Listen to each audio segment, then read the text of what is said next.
Thank you very much, Jim, and good evening, everybody. Really encouraged because Alec and Kevin both hit on a few things that I'm just going to brush against, but I think what you're going to find is it represents a common thread that you're hearing tonight.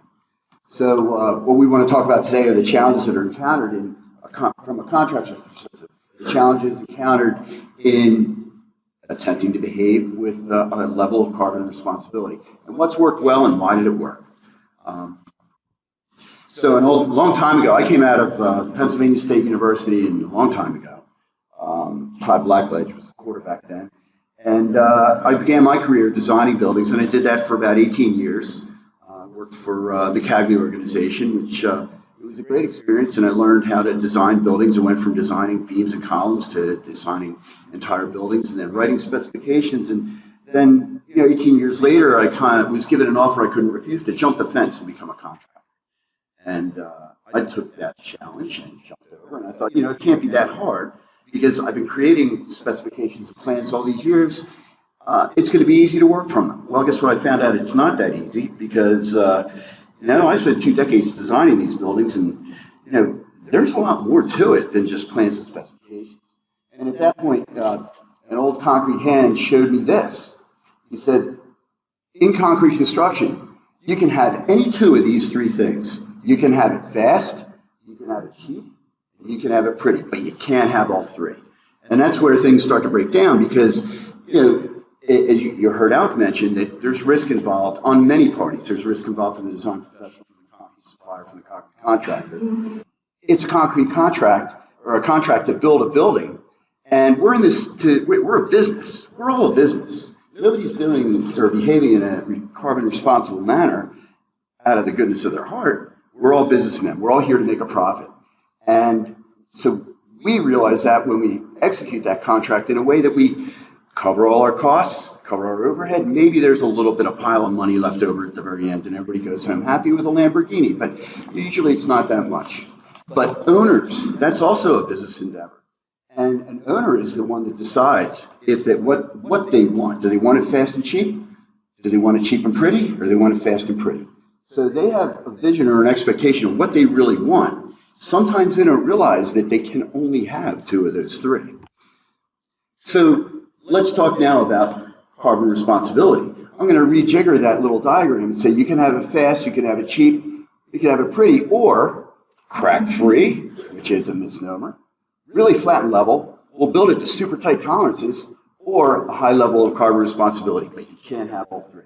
And unfortunately in our world, a lot of our clients, our general contractors and construction managers, think that, hey, we can get that out of the concrete contract.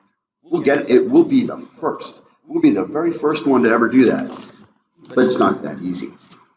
So in 2005, we did a pretty tall building. This is about 65 stories in Philadelphia, the Comcast Center. It's a concrete core with slab on metal deck framing and a steel frame on the outside. And nobody had any experience really at that time with any level of leadership and energy design experience. And kind of like what Al said, it was buried in the specification, but it was relatively new to us, and it certainly was new to many other people. So what we attempted to do was, and this is satisfy some of the requirements. Let's start with recycled material. That's easy. All the reinforcing steel that we put in any project is last 20 years ago, Toyotas. That's easy. Regional materials, for us, it's easy. Lehigh Valley is just up the highway from us. There's a lot of good sources and suppliers of cement there. Aggregates, coarse and fine, for goodness sakes. New Jersey's right across the river. We got all the sand we could possibly want. And then limestone, anything you want in that sinkhole belt, just north and east or west of Philadelphia, we got good aggregates. Slag, 72 miles away in Baltimore. So the mixed designs that we submitted included 23% fly ash. And it's a lot for a 10,000 PSI mix. 30%, and we were stupid, but we pulled it off, and that was the key. We learned a lot. And if you can imagine, think back to the days when you had to fill things out by hand. You can see that the project managers plugged in $750,000 for the concrete. That was essentially the dollar value associated with its green building materials. So that was a start for us. Through time, we started to see just little increases in cement costs, and ready-mix guys are cutting each other off at the knees for pennies on the cubic yard because, hey, look, it's a commodity and they're in business.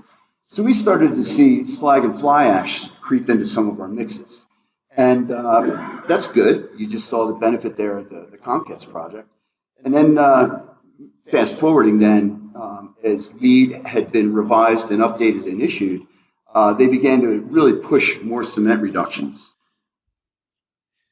So here's actually, this is opening Pandora's box here. This is some of the pricing that we saw back in 2005.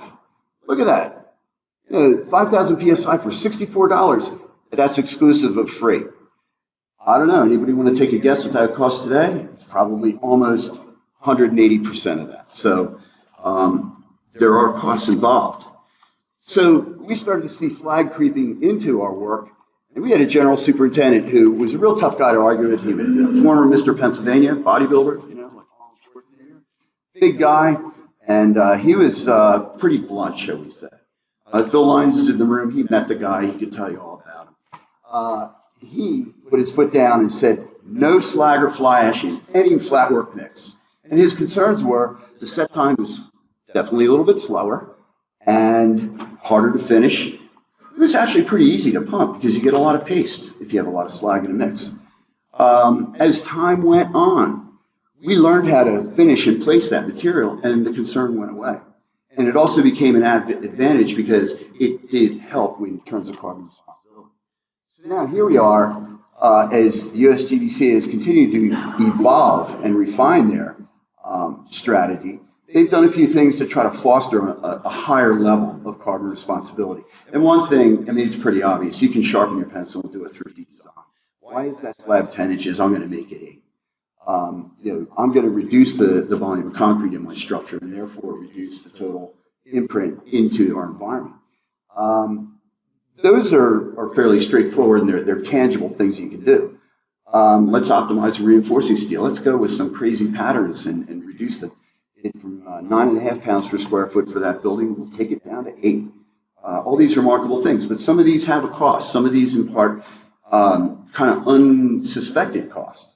Because all of a sudden, that optimized reinforcing design, when we push a set of drawings out to our reinforcing placing subcontractor, he may say, oh, wow, labor to place this crazy layout that this engineer has developed, I'm going to want $2,200 a ton instead of $1,800. There are unintended consequences to trying to sharpen the pencil. Hey, we're going to camber all the slabs. That has a cost. We're going to make that thing really thin. Well, now we're reshoring through 6 floors instead of just 3. So there's some things to watch out for in that regard. So with concrete production, and Al gave a statistic of 10%, I saw it 6 to 8%. I'll go with your 10. But the low-hanging fruit that we've already explored is we are doing replacement of cement with recycled materials. Al did a good job of explaining some of the options that they include in their spec. And those certainly do show up in the specifications that we see. Alec also hit on a point, how often do contractors read the specification? It may be in a specification section in Division 1 that the concrete contractor never sees. So it's incumbent upon the general contractors and construction managers to also make sure that they're fully aware of what they're supposed to be doing, or their subcontractors are supposed to be doing. So obviously, ground granulated blast furnace slag, that's low-hanging fruit. Fly ash, low-hanging fruit. The thing is, some of these materials aren't going to be available. Alec mentioned fly ash, all of a sudden gone in Boston for 2 years, right? We have seen fly ash diminish pretty rapidly as the sensitivity of the environment has made coal-fired power production a thing of the past.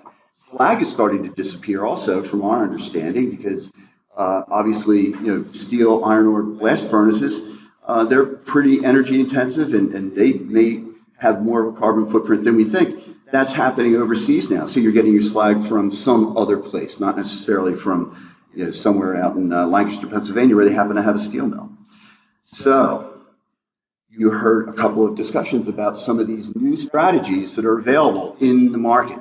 Type 1L cement, limestone, calcium, clay cements. Andrea Shocker and Karen Kindever had a great article in the September issue of Concrete International that opened my eyes to limestone, calcium, clay cements. There's development to be done there. It's not, I don't believe it's ready for the market. It's certainly not ready for the market in Philadelphia, as parochial as it may be.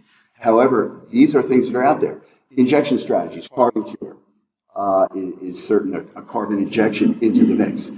Alternative pozzolans, ground glass. We've heard these things before, and they're out there. So the thing is, let's go back to that fast, cheap, and pretty. There are some things that can trip each of these up. So among them, first, cost of the materials. Obviously, we know what cement and slag costs. I'll use GGP as an example.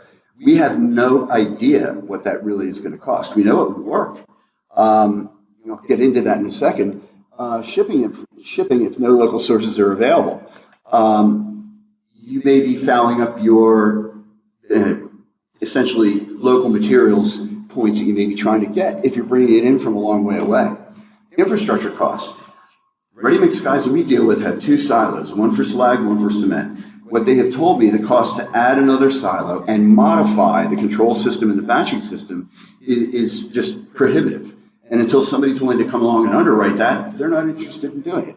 Development costs, trial batches and testing. Scalability of production. In other words, right now, we're really comfortable and allocate upon this. Sometimes it's hard to make change happen. Our usual suspects in ready-mix production, they've been using some of the same mixes for decades, and they know it works. Yes, they may be over-cemented, but we're always looking, hey, look, we're looking to strip forms and drop tables and fly into the next floor the following day. So yes, we may be over-cementing the mix, but certainly that's what we're faced with. Scalability. You can produce 10 yards. Can you produce 600 in a day? Because it certainly is the case that there are days when we have 3 jobs running from one ready-mix plant, and we're looking for 600 yards in the morning and another 150 in the afternoon. So is it scalable for production? And is it scalable to the physical characteristics that we look at, the rheology? Can we pump it? How does it bleed much? We've had some problems lately with slag over-cemented and slagged mixes that bleed very little and set like a blink of an eye, especially in warm weather. So the impact of these strategies are they may not be fast. They may essentially prohibit you from holding the cycle of a schedule that you agreed to with a construction manager, absent any real information. Is it cheap? Are they going to offer the price premiums? Are they going to be unbearable? Is it fast and cheap, but super hyper efficient? It may not be buildable in the time that you're allotted to do that. It also may impose higher labor costs. So I can give you an example. This is an institutional project in Philadelphia. The architect was in Boston, the engineers in New York, but they're based in Germany. Project manager came to me with tears in his eyes. And, oh my goodness, they rejected, all the names have been removed. They rejected all my mixes. Why? They told me I have to use type 1L cement. Where does it say that? So we sat down and went through the specifications together. Couldn't find it in any of the 8.5 by 11 sheets of specifications, but a little note down in the far right corner of the general note sheet about Helvetica 4 print said all cement must be type 1L. So now it's a crisis. What are we going to do? Because our ready-mix suppliers don't do that. So as I mentioned, our usual suspects don't have a silo for it. They had never used it. They were aware of it because it is available in our market. In a meeting, the architect engineer said, we always specify it. We always get it. We get it everywhere. So we talked back and forth. And as a backstory to this, the engineer actually looked and he said, yeah, we specify it all the time, but we don't always get it. I looked back through the project records for the last 6 months, and holy cow, we're getting every kind of cement, which is another problem altogether. So we submitted a substitution request as a formal modification to the contract to use slag. We submitted with 25 to 40% slag. When they did the lead math, it actually was a better benefit.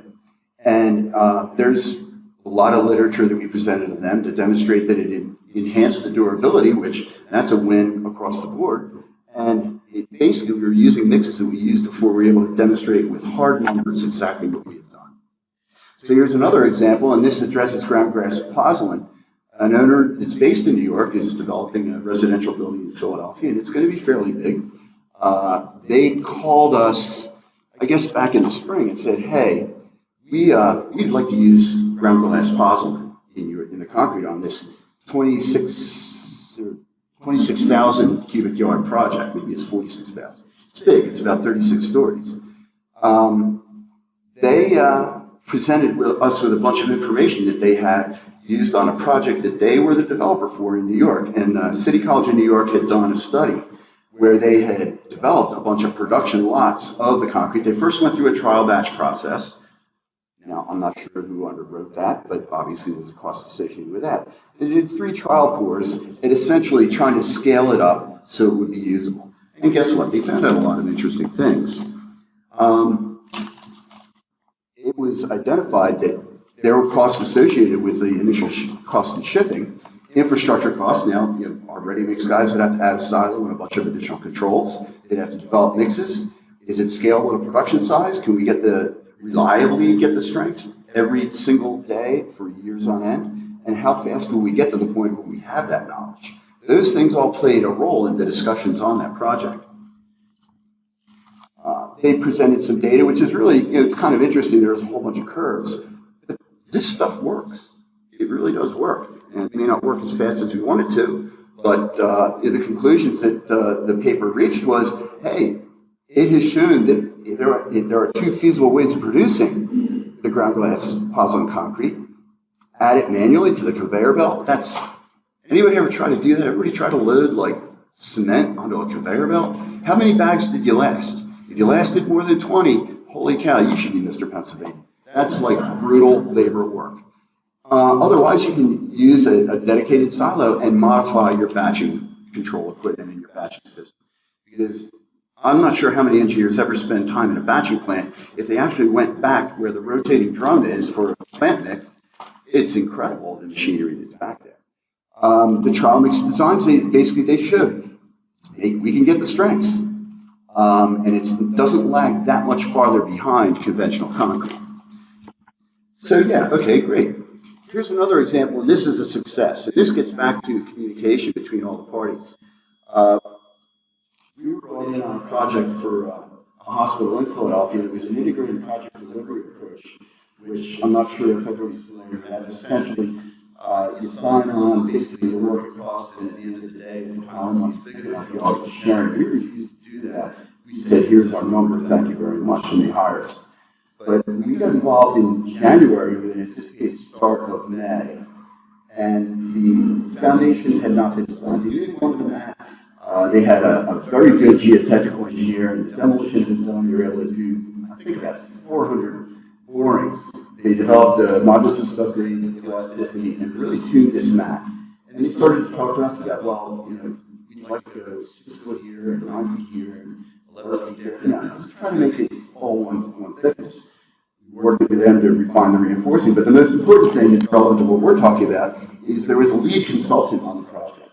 And speaking directly to us, sometimes we can be the jack of all trades and master of none. And that's where we said, what, lead consultant? Here's everything. It's on you, buddy.